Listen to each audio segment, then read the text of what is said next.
So good evening, everybody. I'd like to welcome you to the Charter Trustees to this virtual meeting of Poole Charter Trustees, and also to the press and members of the public who are viewing the live stream of this meeting. Please note that this meeting is being recorded for live and subsequent broadcast and will be published on the council website for a minimum of 6 months. In order to ensure the meeting is managed effectively, please could everyone present follow these ground rules for speaking. Only speak when the chairman invites you to. Always make sure your video function is turned on when you're speaking. State your name before you speak if you've not been introduced by name, because some people may need to dial into the meeting and will therefore not have the benefit of being able to actually see you. Please switch your microphone on when you're going to speak, but turn it off again when you're not speaking. If you'd like to speak on an item, please do so by using the raise your hand feature on the bar at the top of the Teams window.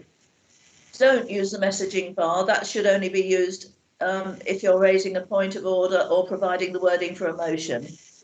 And please remember that that panel is visible to everyone and subject to public information requests. If at any point there are any recommendations moved that require a formal vote, these will be carried. Sorry, my screen slipped. A roll call of Charter Trustees present and asking for a response of for, against or abstain. And finally, please ensure that background noise is kept to a minimum and mobile phones and other devices are turned off or switched to silent for the duration of the meeting. So first of all, I'll ask the Honorary Clerk if there are any apologies for this meeting. Thank you, Madam Mayor. I believe I've received apologies from Councillor Jude Spott, but that's the only one I've had so far. Thank you. Item number 2, we come to declarations of interest. Have you received any, Honorary Clerk? No, none received to date. Anyone with anything to declare at this moment?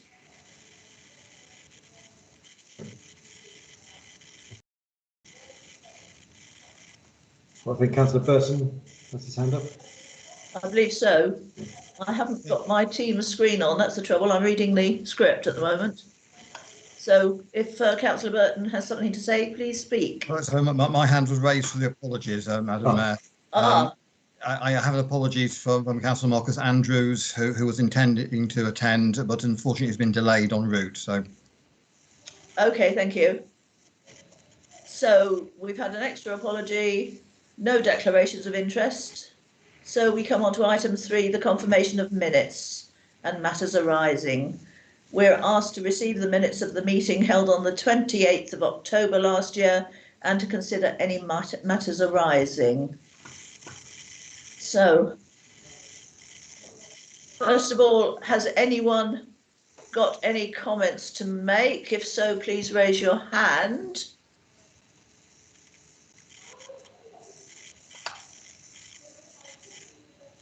I see no hands. So I'll assume that everybody's happy with this. If you are not happy to accept the minutes, could you put it in the comments bar?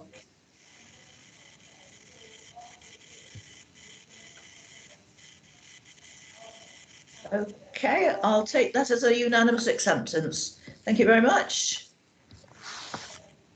So we move on to the next item, which is my report. But before I actually make my report, I'd like to mention the recent death of Ian Andrews. He was Town Clerk and Chief Executive to the Borough of Poole for 20 years, from 1973 to 1993. And after his retirement, he got involved very much in organisations to do with the history and heritage of Poole. He was an absolute fountain of local knowledge. He wrote several books and articles, and his contribution was immense.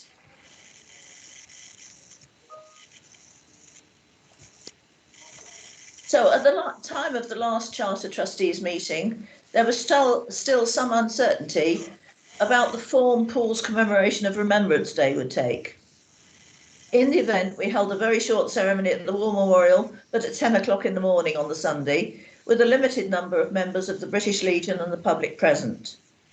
Poppy wreaths were laid there and at the Burn Star Memorial. Later that day, I went alone to lay wreaths in Falkland Square and at the Quay. On Remembrance Day itself, 11th of November, we held a short ceremony on the steps of the Civic Centre at 11 o'clock. And although there'd been no publicity, a number of people attended in the expectation that the usual practice of the 2-minute silence here would take place as usual.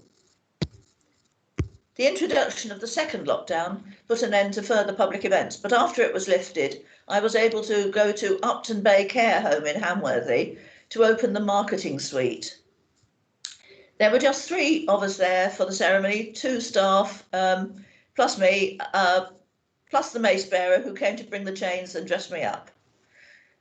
I was interested to be told that the site of the landmark chimney has been marked on the ground and to see the circle there, so that it retains the links with the former use of the site. It seemed that residents made an even greater effort than usual to decorate their homes this Christmas, possibly encouraged in some areas by a challenge to light up and the name of the area. I had the pleasure of presenting the winners with hampers of goodies, having been asked to judge the competitions in Broadstone and Upper Parkstone from photos. The Canford Heath competition was organised by the Residents' Association, and the winners, all 5 of them, were selected in an online poll. The top prize went to a 90-year-old man who's decorated his bungalow and garden for several years. He makes many of the exhibits himself from scratch, church, steam engine, all sorts of things, much to the delight of the children passing on their way to school. Last Sunday, I attended Holocaust Memorial Day, taking place this year on Zoom, but following the usual pattern. The whole event is very meaningful and moving, but at the same time very inspiring. And to bring you right up to date, just this morning, the Sheriff, Deputy Mayor and I selected the winning photograph in a competition organised by McCarthy and Stone to mark the opening of their new development in Lindsay Road. So that is my report.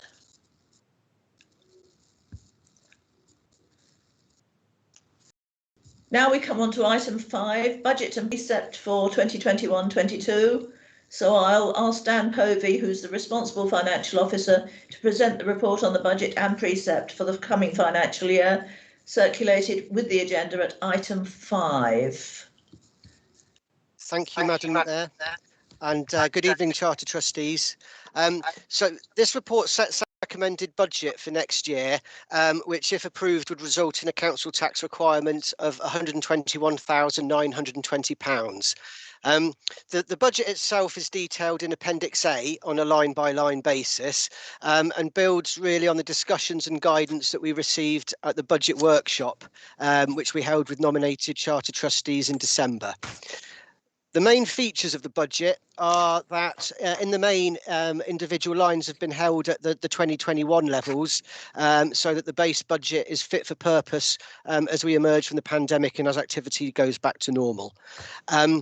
We've reviewed some of the budget heads such as premises, post and stationery, where we've reduced the budgets to reflect savings and the actual costs that will be incurred. And on the guidance of the budget working party, we've also included a twinning budget of £1,500 in there. One of the main features of the budget is we've reviewed staffing recharges, and the Charter Trustees can see in Appendix A that they've been increased to 59,400. There's a detailed calculation in Appendix B, and the reason for the increase is we're including time from the head and deputy head of Democratic Services. The rest of the team whose time is charged in on the basis that the PAs, the mace bearers, the chauffeurs spend 80% of their entire time on either the Bournemouth or the Poole Charter Trustees, of which 40% of that time is charged to Poole.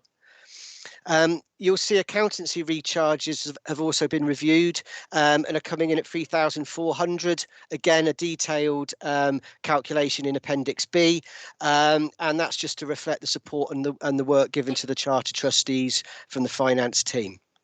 So looking at Appendix A, the Charter Trustees will see that there's expenditure there of 120,600, and we're funding that really from the precept of 121,000, less a modest investment income budget that we've included this year, and a quite modest contribution to reserves.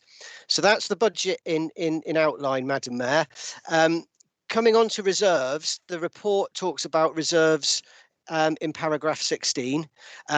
We carried into the financial year £37,000 worth of reserves, and because of the pandemic and reduced activity, we're anticipating adding over 50,000 in this year from the underspend. So as you'll see in the table at paragraph 16, at the 31st of March this year, we anticipate having over £88,000 of reserves, which would be 73% of the precept. And I think my view as the RFO would be perhaps 20% would be a prudent level, and therefore the budget as presented is constructed to firstly not really contribute much more into reserves next year. So we've taken out the base contribution of 19,000 and we've replaced that with a contribution of just 1,400. And also, as you'll see on recommendation C of the report, Charter Trustees are asked to consider forming a working party about how to spend that one-off reserve money on one-off activities.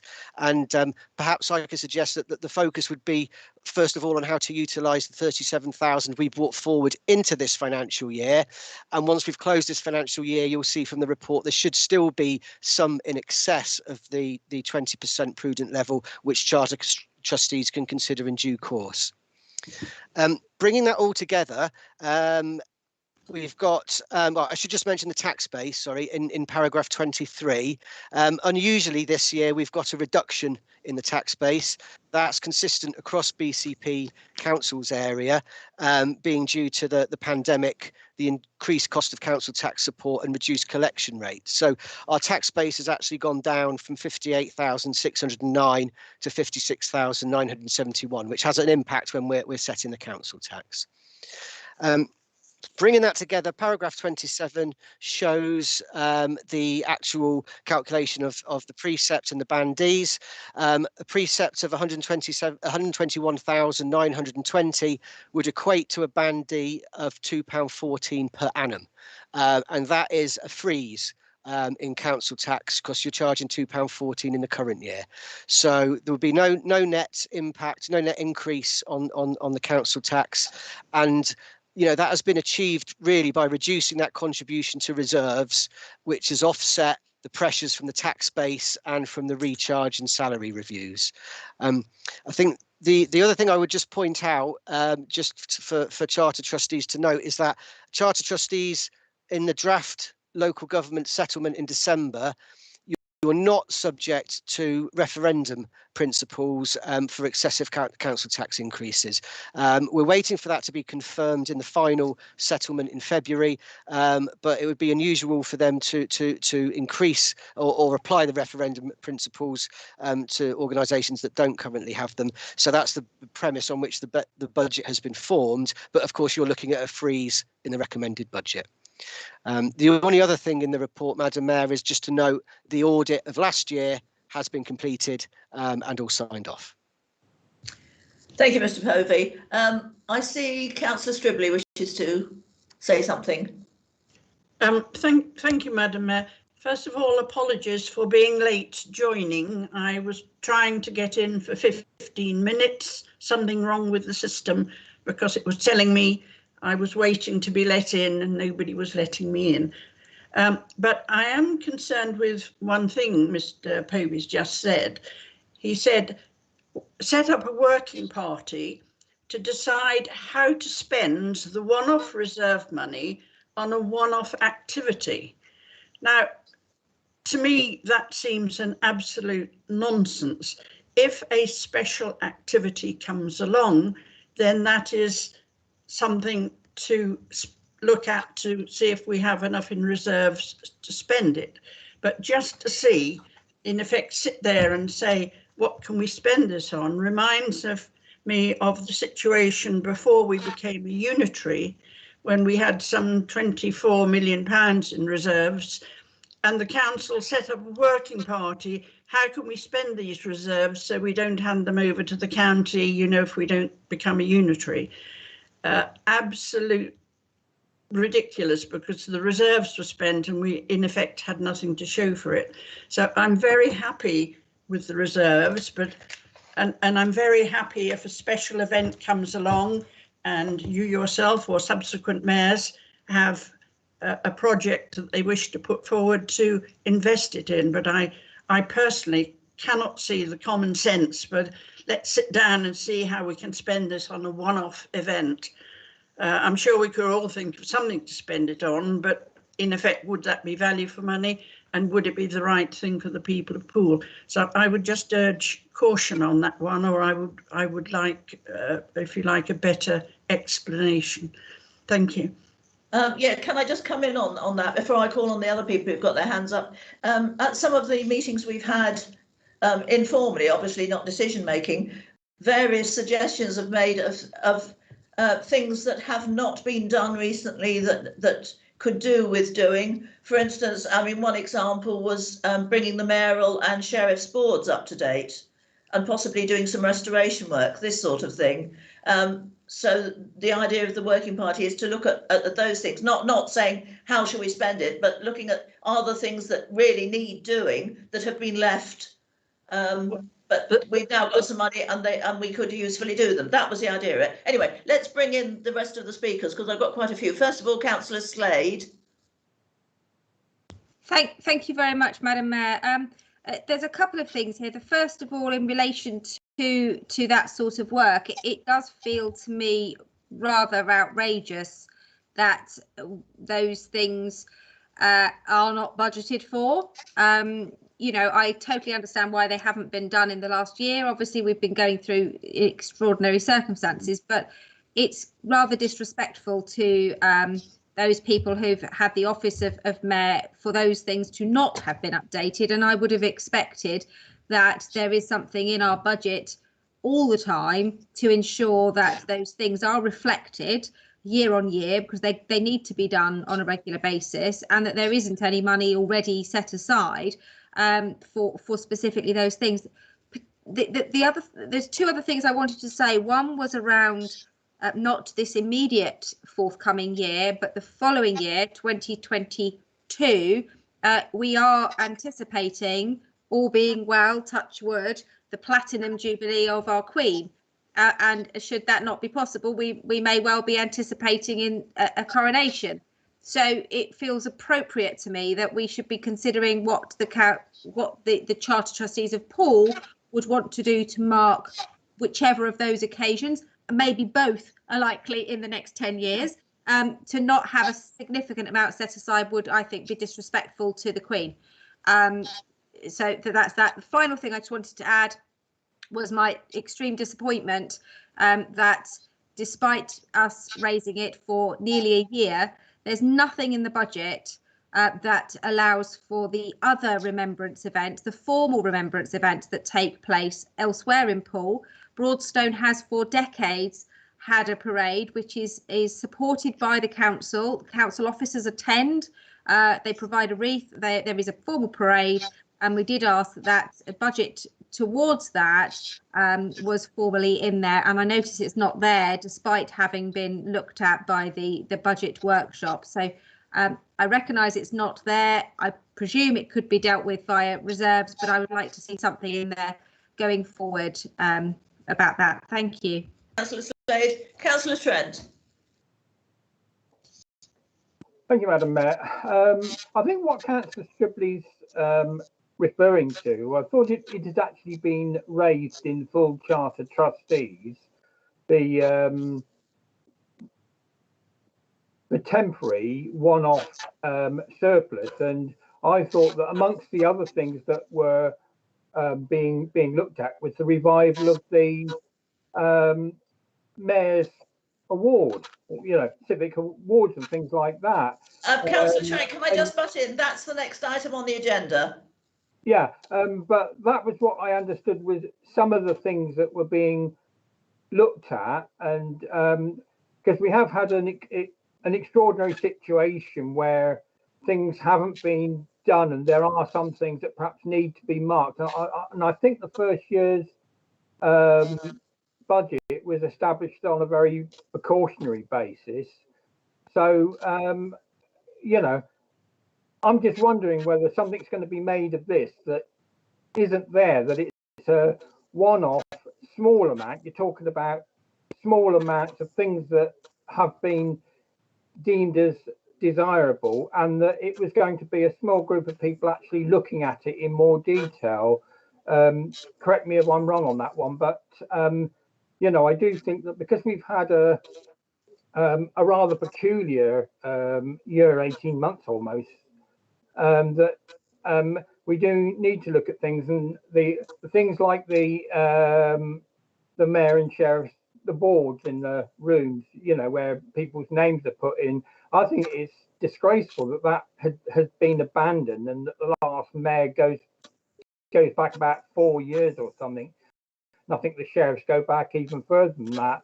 So I think looking at things like that on a one-off basis with a small surplus is a reasonable thing to do, and I can't understand why it's been almost presented as if, we've got a little bit of money left over, we've got to spend it up. I don't think that was the desire, and I don't think that was what the Charter Trustees have previously asked about. Thank you, Councillor Trent. Councillor Burton. Yes, I mean, I do agree with the idea that not spending money for the sake of it just because we've got it, but my feeling is that this surplus is here for one reason only, and that's due to COVID. And I do know that what the money will be spent on is a matter for the working group, but I personally think it would be a great idea to be able to spend some money from the Charter Trust on helping the people of Poole recover from COVID. Talking to the members of the Youth Parliament yesterday, social interaction is something that a lot of people have been craving and have missed, and I feel we've got a lot of work to do to regenerate that. So I personally think that this money could be used to help the people of Poole to recover from COVID through the mayor. Thank you. Councillor Stribley, is this a new hand or is it a residual one? Thank you, Madam Mayor. No, it is a new one. I agree that the boards need to be updated, and they used to be updated every 4 to 5 years when there were sufficient names to do a section of the panel. So it was never done year on year, but yes, certainly they should be updated. But the other thing is, until we absolutely know where those boards are going to end up, whether we know whether we will be retaining all or some of the civic centre and that part of it, that is extremely difficult. But the boards were always done automatically when there was a whole section to be done at that point, and until that, the mayor's names were on a temporary board above the door, as I recall.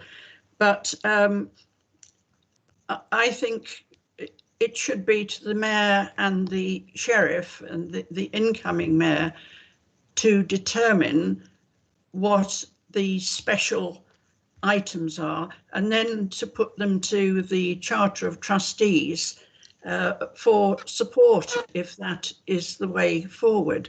But certainly, if we have a reserve, even if it's only small, let's not spend it unless there's something really worthwhile to spend it on. We can always find the way to spend money. That's not the problem.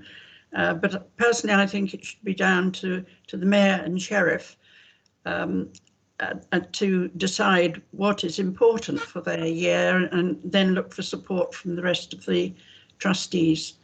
Thank you, Madam Mayor. Thank you. Councillor Brown. Thank you, Madam Mayor. And the whole sort of proposed budget and proposed freeze of the presets overall. having looked through all the figures, I think actually it's quite welcome actually that we're proposing to freeze our precept. I get that our precept is only a couple of pounds per household. It's fairly modest compared to the overall council tax.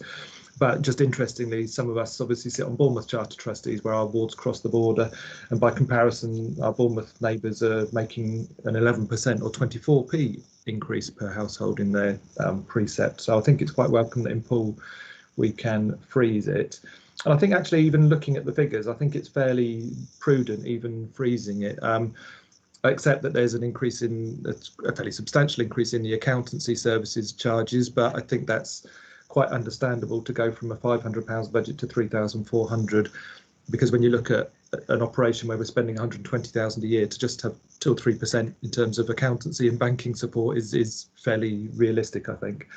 And although not welcome, obviously the staffing recharges has increased substantially, but I think we are where we are. That seems fair enough. If there's support from BCP council staff, then I think it's only right that the trustees should adequately fund that. And just in terms of spending money, I think it is we are being quite prudent here, and there is plenty of slack in the budget, because the proposed budget for 2021-22 is for a sort of full year return to previous activity. There's back to £12,000 in the year for hospitality, and the mayor making remembrance, civic service, civic awards, everything sort of back to full budget levels there.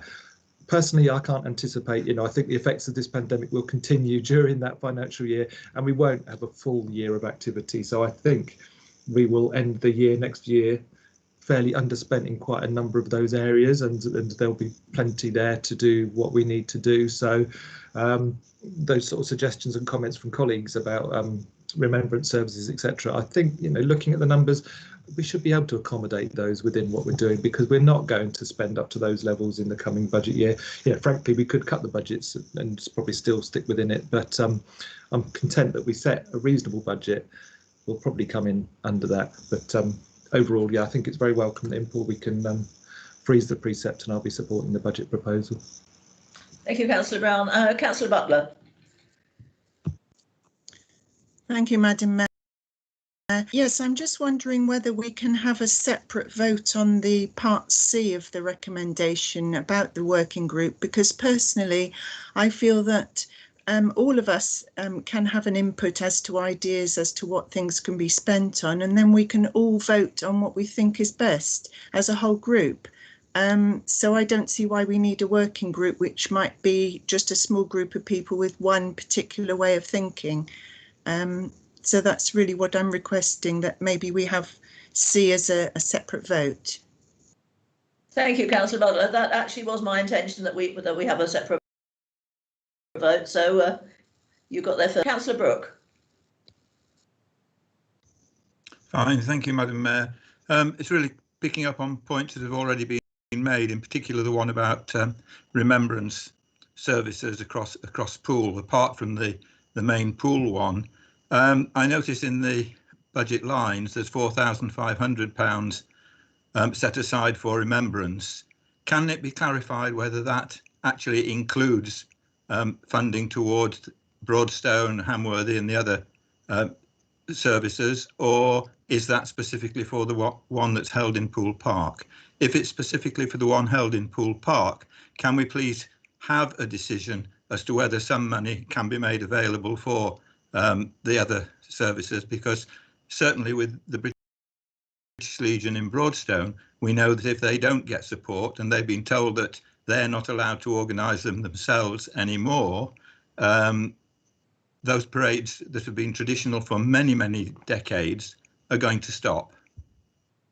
And it would be rather bad if it was the Poole Charter Trustees or BCP Council being seen to be the ones that have caused the cessation of one or more of those parades. So we can't let this go on and on and on, because arrangements have to be made. There will be an assumption that a parade will take place in Broadstone in November this year, and it doesn't or shouldn't be cancelled unless COVID is there to stop it again, as it did this year. So that, a year or more of asking, and we've been fighting this now for 3 or 4 years, it does seem to me that a decision should have been made. So can we please have clarification on the 4,500, and if that doesn't apply to the other, relate to the others, can we please have a decision? Thank you, Councillor Brooke. Mr. Povey, can you come in on that one?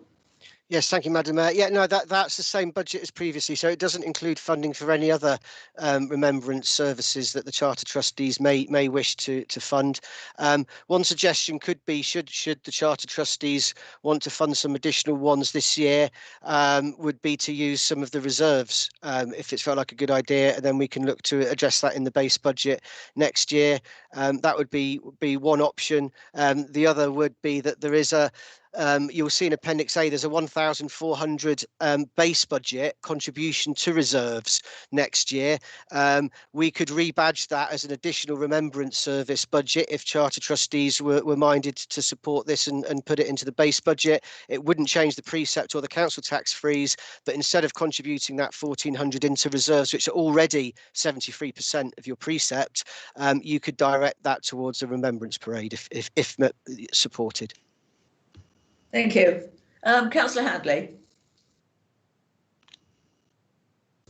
Sorry, struggling for my mute. Yes, just a very quick one on the salary costs, and I don't want to split hairs, but I'm just interested to know, Bournemouth always say they're bigger on lots of things, on population, all that sort of thing, and also if they're increasing their precept significantly, are they planning to do more? Do we feel we get 50% of the input from people like the mace bearers and PA? Are we comfortable that it's a 50-50 split and not based on some sensible but not too picky proportionality? It may be fine. Shall I respond, Madam Mayor? Yes, please. Yeah, thank you. Yeah, so it's 40% is split to Poole and 60% is split to Bournemouth, recognising that Bournemouth have activities. Okay, that's great. As it was written, I thought it was the 80% that was being split 50. Okay, that's lovely. Thank you. Thank you. I see Councillor Stribley's got her hand up a third time. It is normal only to speak once per item, but I'll let you this time. But you do need to unmute. Apologies. It's just this sudden proposal that I've never heard in my 40 odd years of being on the council, Poole Council as it was, of funding other civic remembrance parades. The civic remembrance parade is always in Poole Park at the War Memorial.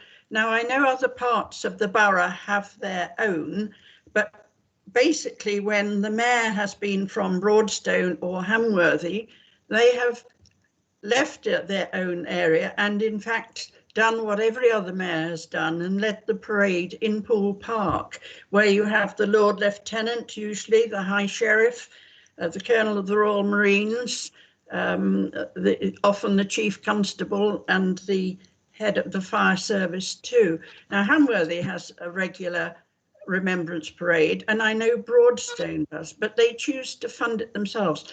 I believe the Charter of Trustees is to support the mayoralty, and I certainly would not be in favour of splitting the budget to add little bits here and there in the borough, because if you do one ward, you need to do everyone to be seen to be appropriate. And I'm not trying to take away any of the importance of those other parades, but the Charter of Trustees is to support the civic life of the borough of Poole, and I'm afraid that does, as far as I'm concerned, always centre the remembrance parade in Poole Park.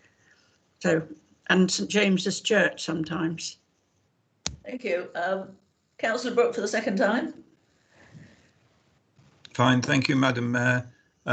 Just to clarify, the Broadstone British Legion parade on Remembrance Day has always in the past been organised by the Legion. They have funded the advert for road closure, which they have to have to be able to carry out the parade, but the council had never ever charged them for the road closures until 2 or 3 years ago, and we fought successfully for 2 years to have those fees deferred. And that was when they started and introduced a charge of nearly £1,500 just to man, that was Poole Council, to man the road closures. And that's the issue. And the Legion has had instructions from headquarters that they should not be the organisers of the parade because the insurances that cover the Legion don't cover anything else, and it is the responsibility apparently of the local authorities to organise these parades, not the Legion's responsibilities. And we therefore have a real issue in terms of being able to lay the parades on. And we think, I'm not maybe wrong, but Broadstone may be the only other one in Poole that actually has a parade which goes along the roads and has to have road closure. And we cannot, and the Legion cannot afford to be paying out of charity money £1,500 every time there's a parade, because that is money that should be going in and is part of the Poppy appeal. So there is a big issue here, and I really do think that it's time that the council actually did at least charge a reasonable amount that could be affordable, and not these figures of £1,400 for quarter of an hour's road closure. Or should waive the charge. I would agree with you there, Mike. Fine, thank you, Councillor Stribley. So I would like to propose that what Mr. Povey suggested, that the £1,500 that was going into reserves is set aside for supporting other remembrance services.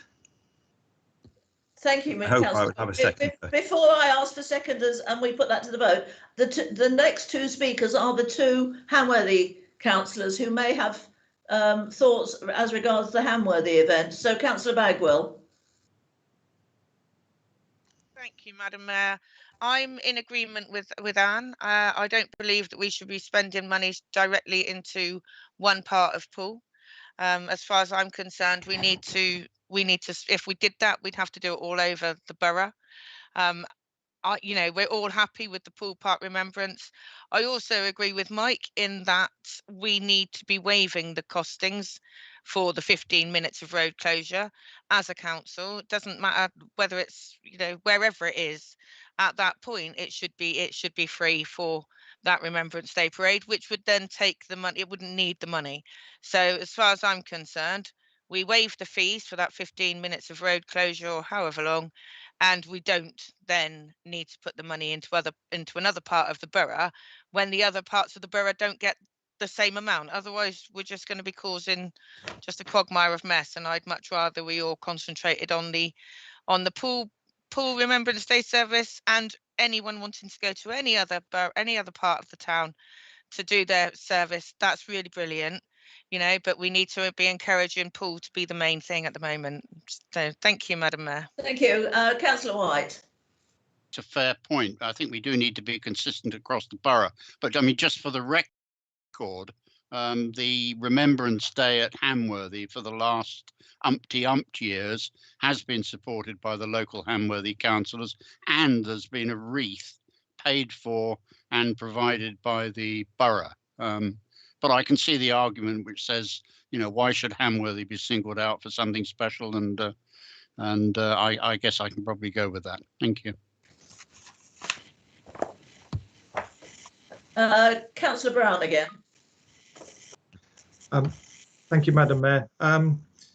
Yes, I'd just like to sort of second actually Councillor Brooks' proposal, really. I had put in the comment bar just my own proposal, but if he's content with the way I've worded that, just to propose moving the £1,420 contribution to reserves figure, change that to 0 and move that figure to the other events contingency. So as you'll note in the budget under civic events, there's £500 budget for other events contingency. If we increase that to 1,920, then there should be sufficient there to do whatever we may decide through the year in terms of other remembrance events, etc., etc. So I suggest in terms of setting the budget today, we literally move that, rather than putting that money into reserves, we put it into that other budget. It's there if we need it, subject to discussions through the year. So hopefully that's sort of fulfills sort of what Councillor Brooke was trying to propose, and if that's in line with him, then I'll second what he's suggested, or vice versa. Before we proceed any further, can I call on the, well, I think he's probably wearing his Chief Executive's hat rather than his clerk to the Charter Trustees, but whichever, Mr Farrand. Thank you, Madam. I'll wear the Clerk to the Trustees hat first, which is to say to councillors that I think what we will note is an ask of the Charter Trustees to BCP Council to consider where it could waive fees for community-based remembrance events. And if I were to put on my Chief Executive of the Council hat, I'd say if we waive fees in Broadstone, then clearly there will be a number of other events across the area, so we'd have to consider it on a wider basis. It would be a larger sum than simply that one, but I don't see why we can't take that back and have a think about that, and maybe bring something to the councillors for a decision, and you may be able to influence that decision. Thank you. I've got lots more speakers coming in, but I really want to draw this to a close. So I've got four hands I can see, two at least of whom have spoken on this subject before. So I'd really like to close the debate after those four have spoken. So I've got Councillor Slade, Councillor Broadhead, Councillor Brooke and Councillor Trent. And if possible, I'd like to close it then, please. Thank you, Madam Mayor. I think it's about clarity, really, in that it's only because BCP made a decision to push these charges onto a charity that this is even coming here. So I think there is a real confusion between BCP Council and the Charter Trustees of Poole.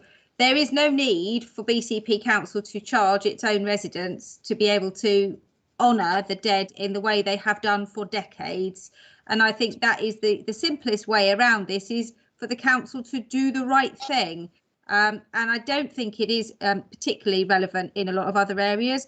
The only other remembrance events that take place are in Hamworthy, which we know doesn't have a full parade, Kinston, which I'm afraid I can't comment on, Burton and Christchurch, both of which have town or parish councils.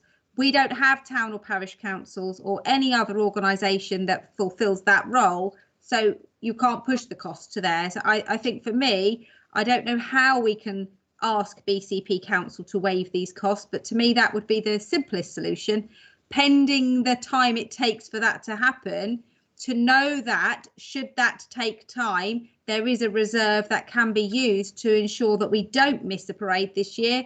It would just, you know, it would just be wrong. And we as councillors have been fighting this for over a year, and it's not okay that we're still leaving this up in the air. Thank you. The next speaker is Councillor Broadhead. I don't know whether he's wearing his ward hat or his deputy leader of the council hat. I think I'm probably wearing my ward hat. That's a very good question. I wasn't even thinking about that before I was speaking. But yes, I think it's as a charter trustee is what I'm speaking. And I think that the danger here is that we're all agreeing with each other, aren't we? We all agree that the best result here is to just waive the charges for these things which would occur in individual wards. And I completely accept the Chief Executive's point that it may lead to a situation where other further areas decided that if it was possible to waive fees, they might want to do more events. I don't see many of us are going to be complaining about that, because we're not actually losing money.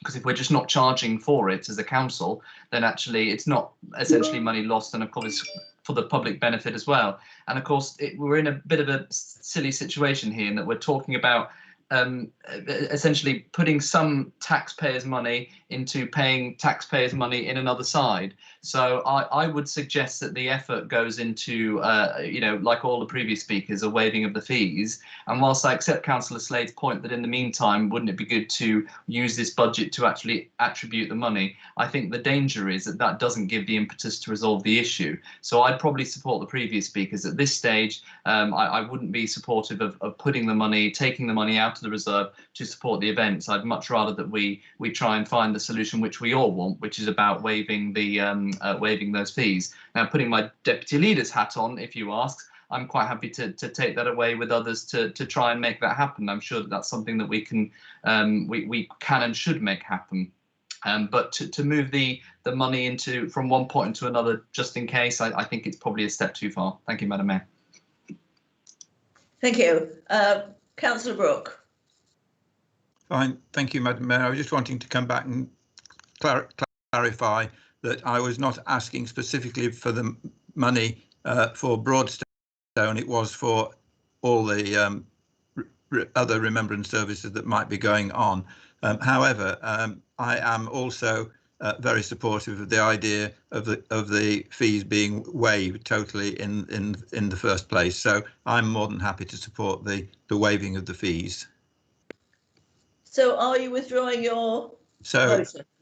Well, since there is a significant sum of money over and above the cost of the cost of the reserves anyway, it would seem to me that should we not succeed in getting the waiver, we could come back and have it as a special and dip in as a special event at some point. So yes, I will withdraw my motion. Thank you. We've got one event and then we'll come back to the vote and agree the budget, hopefully.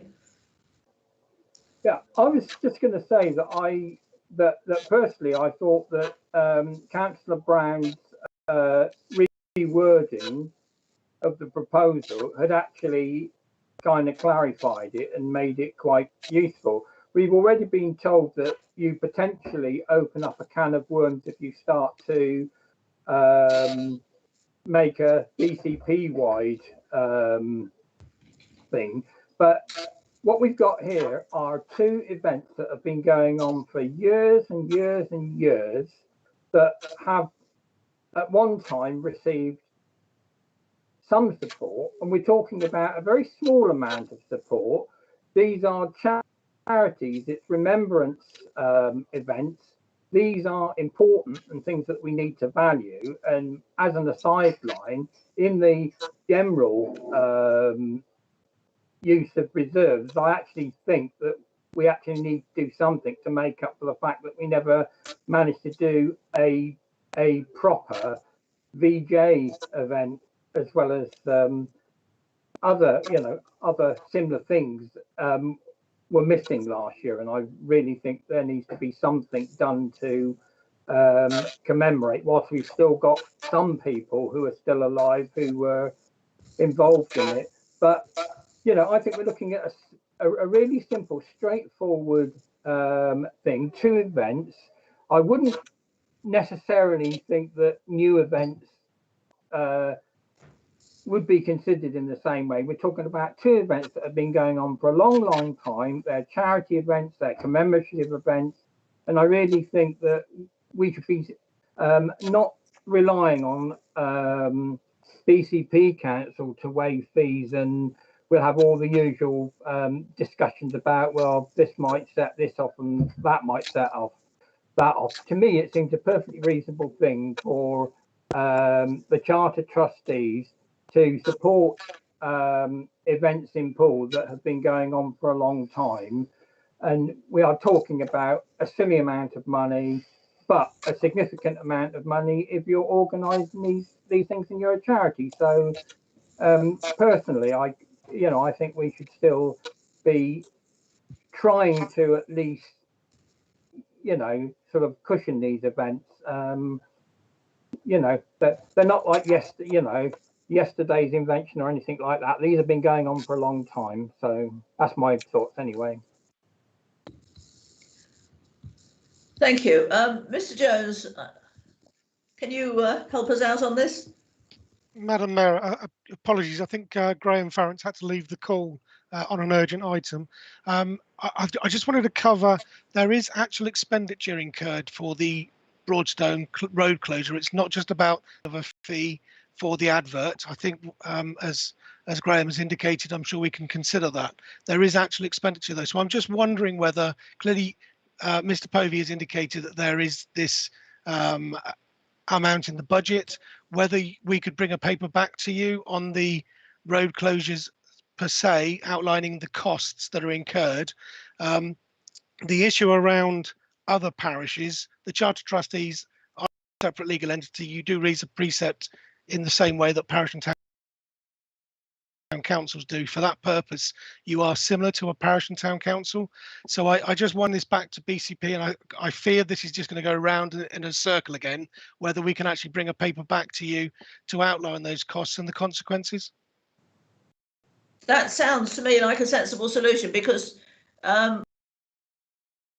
we're not under time pressure. I don't know when the costs would be incurred for this coming November, but I would assume it's a while yet. So there's no immediate urgency for a decision, but we know the issue. In a sense, I think we've got a two-pronged attack. I think Councillor Broadhead is going to look at it from the BCP angle. We can look at it from our angle as well and come to a conclusion. But I think possibly to wait till we've had a paper, had time to look at all these, make a decision. Because as I say, we're not under time pressure on this one at the moment. Yeah.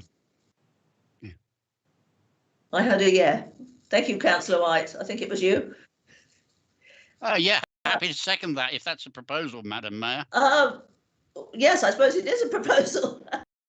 I hadn't sort of thought of it in those terms. It was just a comment, really. So, is there any dissent from that before we come back to the actual vote on the budget?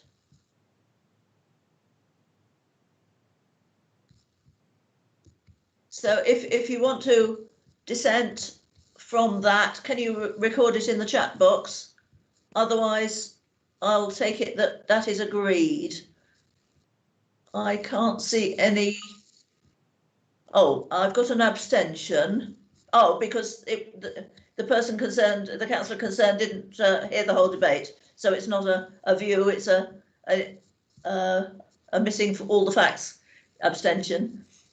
Otherwise, nobody has come back to abstain or dissent. So I'll take it that that is accepted, that we look for a paper on the subject at a future, hopefully the next possible Charter Trustees meeting. Now we need to accept the budget. I must say I'm very pleased that we've got a freeze on the council tax. That was my hope all along.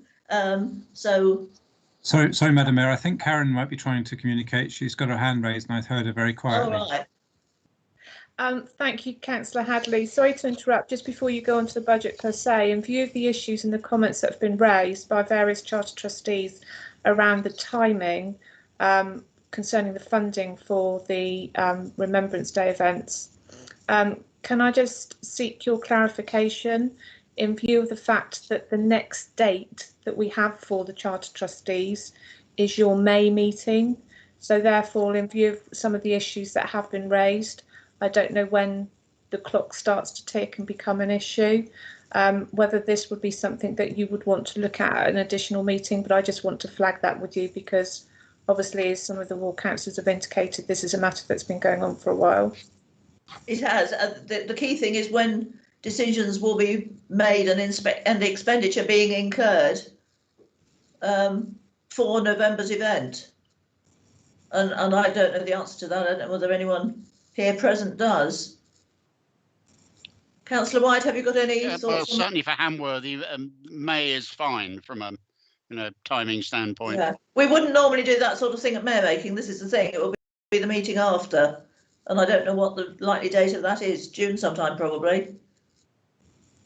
Yeah, Madam Mayor, that's the reason I'm flagging it with you so that it can be timetabled in the context of your meetings, just so that there is no there's clarification on when this is expected to come back, because obviously, as some of the councillors have indicated, this is something that's been ongoing for a considerable time. Yeah. Clearly a decision is needed, but I would think, assuming the next business meeting of the Charter Trustees is June, that ought to be time enough. But we do need to make a firm decision then, definitely. I don't know whether Charter Trustees are happy with that time frame. If that's the agreed approach, then we can work on that basis. Can you indicate in the chat box if you're not happy with that approach, rather than taking a formal vote? Sorry, can you clarify, Madam Mayor? Sorry, if it's appropriate. Yeah, carry on. Madam Mayor. Just in relation to the issue of a paper concerning the Remembrance Day events, and either getting clarity, as Mr. Jones has indicated, around the overall cost. I was conscious of your scheduled meeting, so I think the view is that we aim to bring that report back to a normal Charter Trustee meeting in June, so any issues can be addressed. I think that clarifies the point. So I think the Mayor was just asking if everybody's happy with that approach. I've got one comment saying they're content. One would prefer an extra meeting, and that is always an option should it prove necessary. But I don't think we need to pencil in the date or anything at this stage. We can certainly take that on board, Madam Mayor, if that's the approach, and that's what we need to do to address that issue, so that there isn't any timing constraints going forward. Thank you. So we have now two votes to take. One is to accept the budget, and the other is about this working group. So let's look at the budget.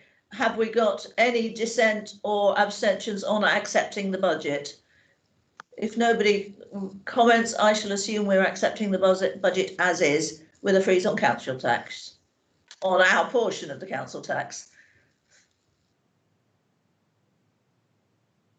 I see no comments of any kind.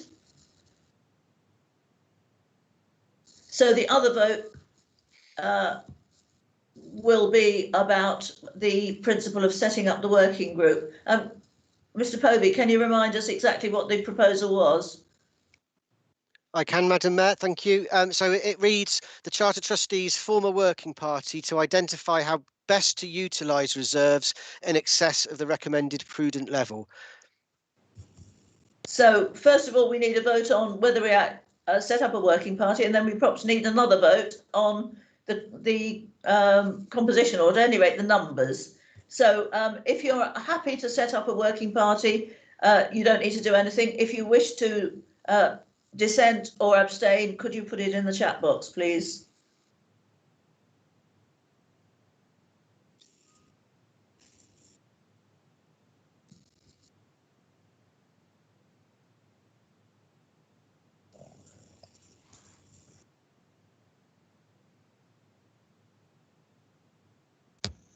I've got a couple of comments against, but that only two.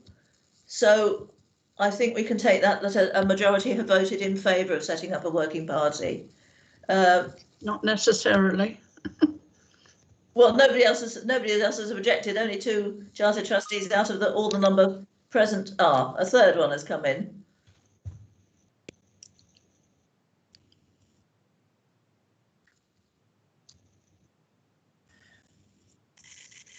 So I think we've got about 4 now against, but still there's a majority in favour.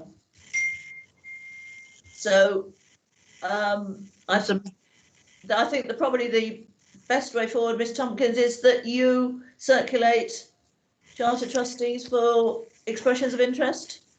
Madam Mayor, if that's the wish of the Charter Trustees, I'm happy to do that. So, Charter Trustees, are you happy that that's the way we proceed? Ms. Tompkins asked for expressions of interest, and Madam Mayor, sorry to interrupt. I think we have a further member who's indicated that they are against. I don't know whether you wish to take a roll call on voting on that particular issue. That's entirely a matter for you. So far, the votes against are, I think, about 5 out of. I'm not sure how many. Sorry? Just for clarity, the ones that I have on my list that I've picked up are Councillors Butler, Stribley, Haynes, Rampton and O'Neill. So 5. Hopefully I've not missed anybody. I wasn't aware of anyone else in addition to those. So 5 out is a small minority of those of us present. So I think the principle has been accepted.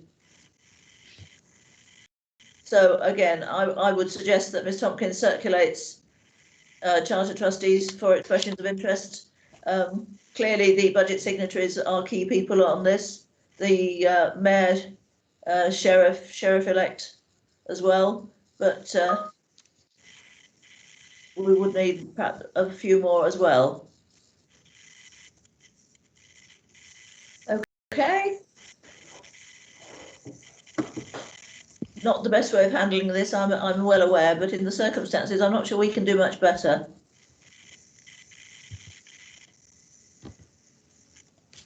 So I think we can move on to the next item now. Madam Mayor, sorry, the final recommendation in that report, which I assume the Charter Trustees are happy with, is to note the conclusion of the external audit for 1920. Oh yes, governance and the accountability. So again, same thing. If you are not happy to accept that, well, note isn't really a vote against or for, is it? It's we've had it, we've read it, hopefully. Okay. So yes, we've noted. I think we can say we've noted. So we can move on to item 6, which is the Mayor's Award.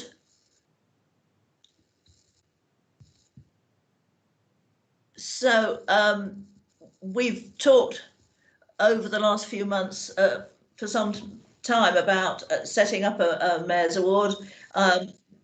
The Deputy Mayor, Sheriff and I drew up some draft criteria which were circulated for comments. Only 5 Charter Trustees responded to that request. One of those was just voicing wholehearted support, for which thanks. The other 4 made suggestions or raised queries, and I've no one argued against the principle. There's quite the reverse. There seems to be a lot of acceptance and even enthusiasm for it, shown possibly by the fact that I've already had 2 nominations from Charter Trustees when the scheme isn't even up and running. But I've reworked the criteria, incorporating the suggestions that were made by Charter Trustees. So they're now pretty well finalised. What I really want to do tonight is to get your acceptance agreement that we use a very small amount of the reserves to place an order for the badges, the lapel badges. I've got quotations from Wessex Trophies. The budget signatories have already agreed to this expenditure, but we do need to get the agreement of the Charter Trustees.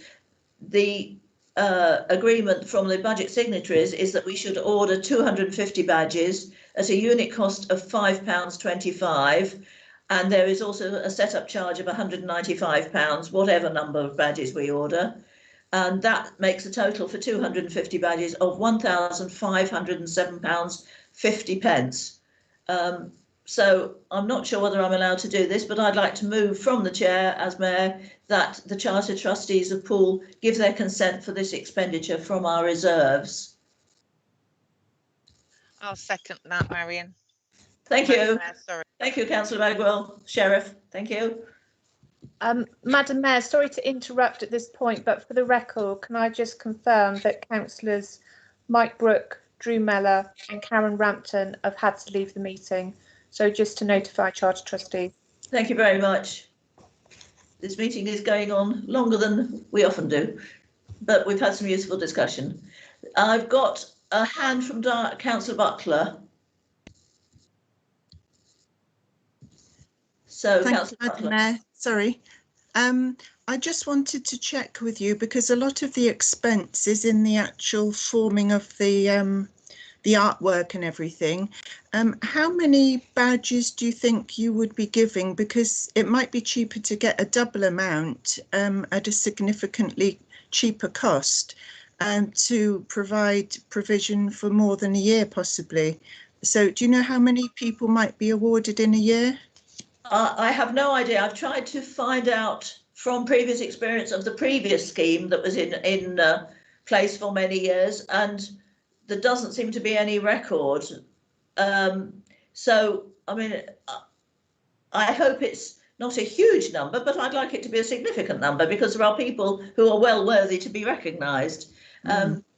we had quotations for 250, 500 and 1,000, and the unit price goes down slightly, about 25, 50p as the numbers go up. The 195 is a constant, whatever the number, but the budget signatories both suggested that we go for the 250. So that's why I'm proposing the 250. Right. Councillor Stribley? Thank you, Madam Mayor. I think it's a shame that the old badges that some of our officers took it upon themselves to sort of hand them out and dispense with them and say, oh, well, we're not using them anymore, rather than put them to one side where whoever was mayor could have taken them over.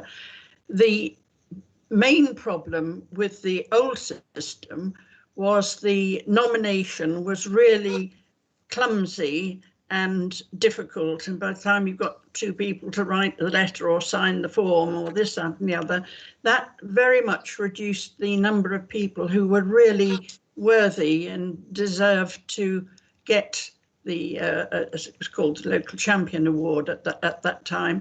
But no, every success with the mayor's award, and I think a lot of it will depend on the mayor. I think you would have to judge that the recipients were worthy of it, of course, and I think we ought to be able to leave that to whichever mayor is in control. There would have been a lot more of the old ones issued had it been a slightly simpler exercise, but that's for you to work on, and I very much look forward to seeing the new badges. Thank you, Councillor Stribley. Well, we are endeavouring to simplify it because it will be very much down to charter trustees to administer this scheme, and the proposal that the principle that we've been working on is that it should be the mayor, sheriff and deputy mayor in any year who together decide on the eligibility and the awarding. So, absolutely with that, and I think the budget is relatively modest, and that's exactly the sort of thing we should use it for, and we've been told we've got a surplus of this sort of level, so you have my full support. Thank you. Can I ask that anyone who is not happy on this expenditure of just about £1,500 from our reserves puts it in the chat box? Otherwise, I hope you will feel able to support this proposal.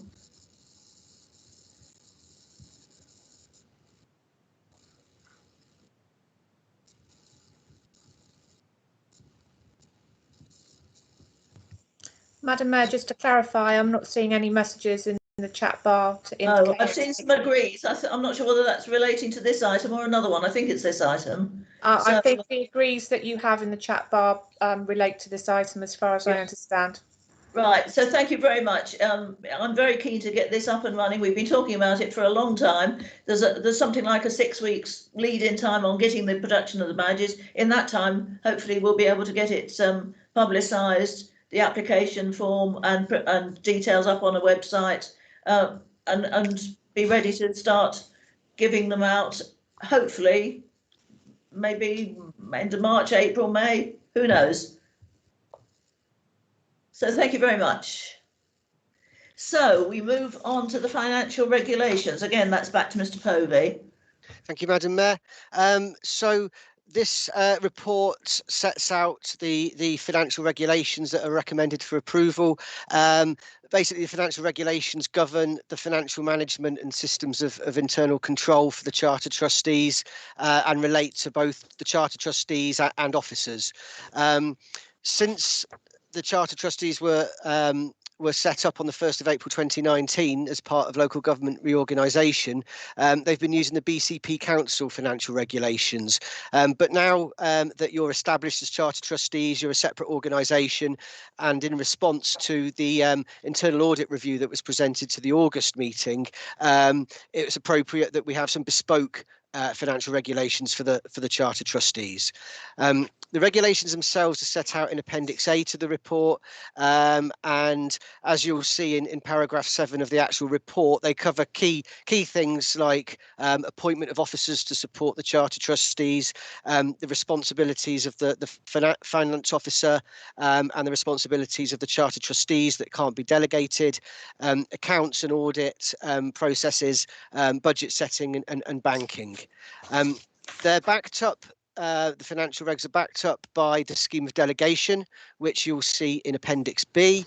That basically sets out who is authorised to do what, and builds really on the authorities set out in the financial regs. Probably quite a good way of getting into the financial regs and basically seeing how we're separating duties and maintaining control.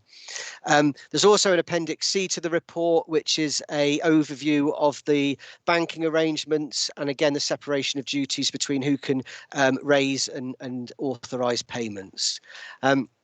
The other thing I'll just say, Madam Mayor, is that in writing the financial regulations, and they are based on a standard template such as that used by Christchurch Town Council and so on, in writing them and just tweaking them for the Charter Trustees, we have taken the opportunity just to separate a bit from BCP Council on some of the financial systems and bank accounts that the Charter Trustees have.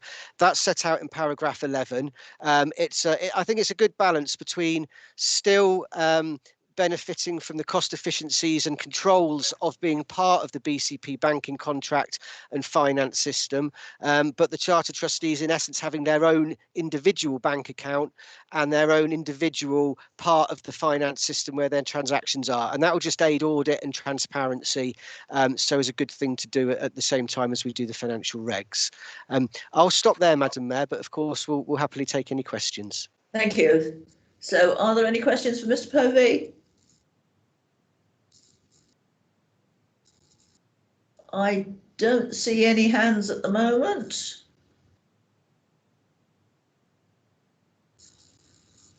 So,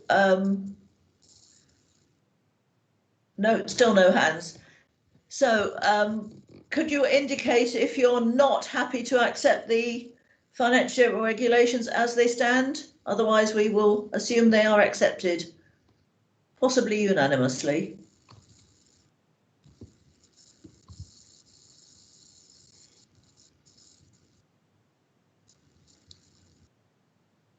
I see nothing coming in on the chat, so I think we can say that we accept those. Thank you very much, Mr. Povey. And now we go on to the risk register, which is Ms. Tompkins to lead on this one. Many thanks, Madam Mayor. Yeah, just to sort of recap, Charter Trustees will recall that we brought a very initial draft of the risk register to you pre-Christmas, either August, October. It was agreed that there would be a workshop, a small group of Charter Trustees to look at the risk register, identify those risks and enable us as officers to update the risk register to bring back to you. That's what's before you this evening, Madam Mayor. Updated from the draft, taking on board the comments made by the working group. The document circulated with your agenda was circulated to those members prior to publication. I did have a couple of comments which have been incorporated within the document. So it's before the Charter Trustees for you to agree. The one thing I would highlight, it's very much an evolving document. We will keep it under regular review, and if there are any particular risks that are highlighted that we need to bring to your attention, then obviously we will do that. And if any of the risks identified on your register change and highlight any areas of concern, we will keep you updated. If there are any questions, Madam Mayor, I will try to respond to them. Thank you. So I have a question. Make sure that's the first one. From Councillor Butler. Yes, I just wanted to ask Karen, would there be space for one more column on the end just to say what date something was actioned? Because we've got a column for the target date, but we haven't actually got a column for it actually being done, which is usual on a risk assessment. Madam Mayor, if that's the wish of the Charter Trustees, I'm happy to look at that. Okay, we can't go through a named vote on this. So again, if you are not happy with that proposal, can you put it in the chat bar? It sounds dear to me. So. Sorry, Madam Mayor, can I just ask, is that the date actioned or the date completed?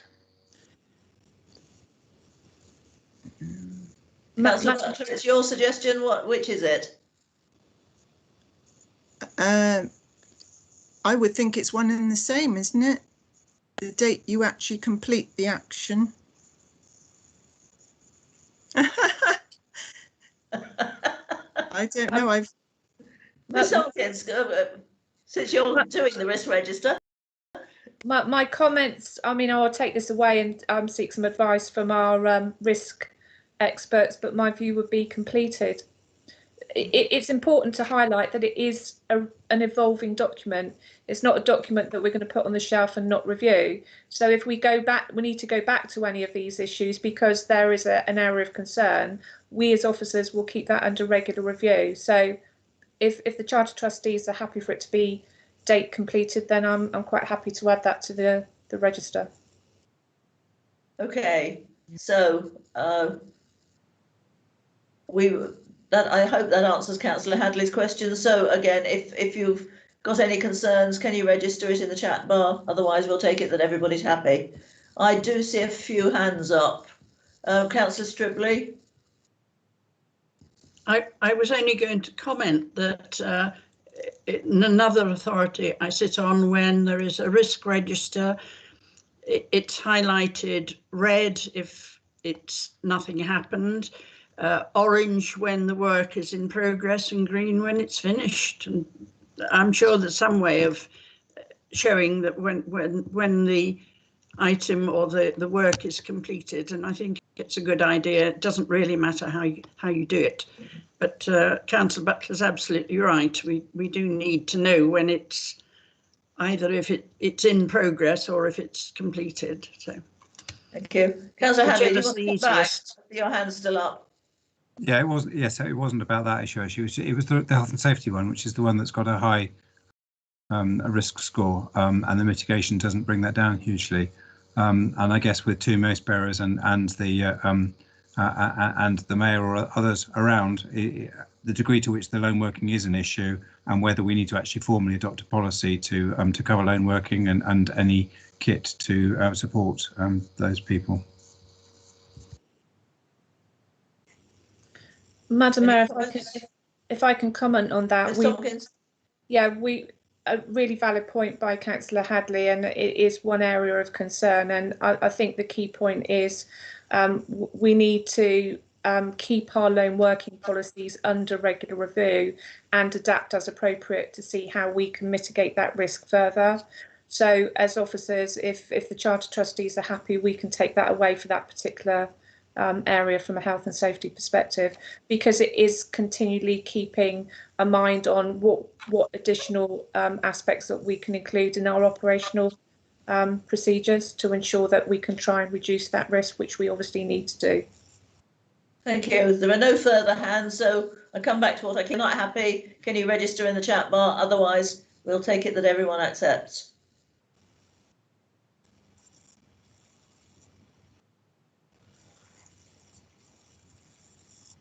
Nothing is coming in. You don't stink. So I think we can say that much. So we move on to item 9, which is the Poole Civic Centre civic space. And again, it's Ms Tompkins to lead on this, please. Many thanks, Madam Mayor.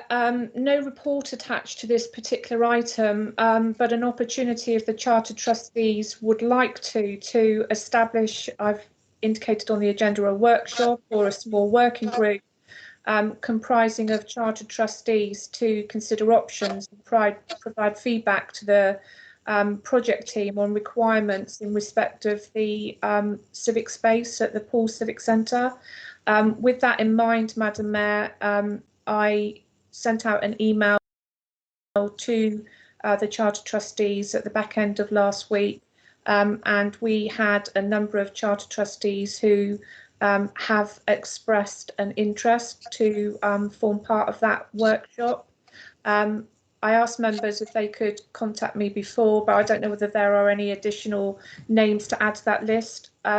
Madam Mayor, I think you've got that list in front of you. I have got the list, and there are eight names on it, which seems to be a good number. We don't want to get too unwieldy a number. 8 sounds to be a suitable number. I'll just read the names. It's myself, Councillor Howell. I won't say Councillor every time. Councillors Howell, Bagwell, Trent, both Butts, Moore and Butler. So those are the 8 who've expressed interest in being on this Civic Space Working Party. My understanding, Madam Mayor, just to provide a little bit of additional information, is obviously we within the civic team will work with officers within the project team to facilitate that piece of work and establish that group if you have Charter Trustees agree to that proposal and obviously agree to the suggested membership. So thank you. So same as usual, can you record in the chat bar if there's any concerns, if you don't agree with setting up this working party or don't agree with the composition, I suppose, but that might be a bit more difficult.